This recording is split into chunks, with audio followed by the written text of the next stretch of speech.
What's up everyone, this is Ryan. It's nice meeting you again even though I don't see you. But now that you have seen this video, you cannot turn back. If you do, you will be cursed.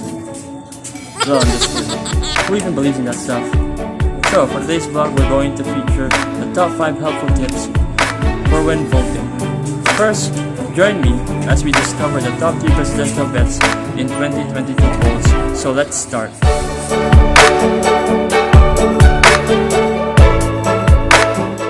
Starting with Vice President Leni Robredo.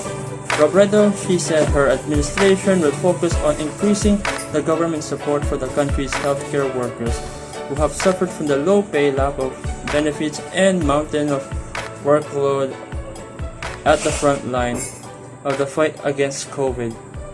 Aside from improving the capacity of hospitals and making COVID testing more accessible to Filipinos, Robredo also laid out plans on vaccination programs, Ayuda, or the national government's cash assistance, and the implementation of universal healthcare as the COVID-19 pandemic continues to devastate the country.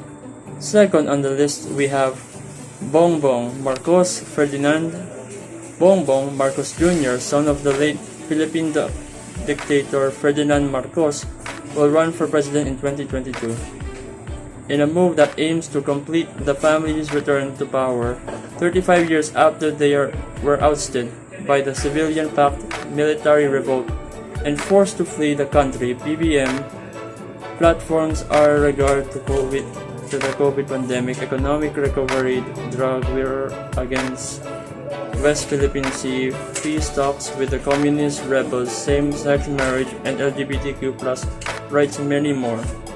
Last one, we have Manila Mayor Isko Moreno. Moreno said we will devote the first 2 years of his administration towards reinforcing the country's health system to best cope with pandemic, looking at the future possible outbreaks and be prepared for the same in any case of eventuality. Moreno also said he will work with Congress to reduce taxes on petroleum and electricity in the country. So who's your presidential bet?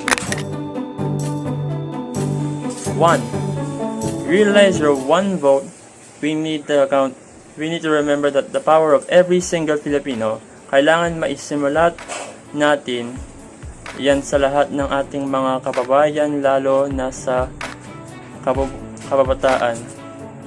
When you embrace the idea that your vote counts, you will see it is the responsibility it is and important to prepare for it like you should. 2.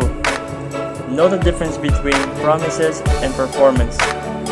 It's easy to make all kinds of promises during the period. It's like courtship. Politicians will promise you the moon and stars to get you to vote. What you need to be looking at is their track record. What have they actually done? Pay attention to action, not words. Utang na loob should never be basis of your vote. Remember that when your politicians does something good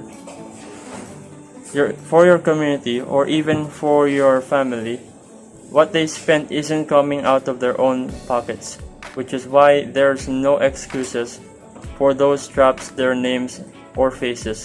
4. Choose for what do you think is the best one, of course. Know their profile, history, platforms, plans, as well as include the educational background. This one, I think it's important, really important. Last, think for the future when choosing candidates. Don't just think for yourself, think of the future generations. The children, if we make the wrong decisions, it's the children who will be paying for those mistakes. It's so easy to say our leaders need to change, but first thing that should change is how we choose the leaders we are voting for. So, there you have it. You have learned from my vlog today Please support my YouTube channel by liking, sharing, commenting, and subscribing. Also, don't forget to click the notification bell to stay up to date on my vlogs. Once again, this is Rod Ryan, your intelligent one, reminding you to vote wisely, support local, and enjoy. Bye-bye.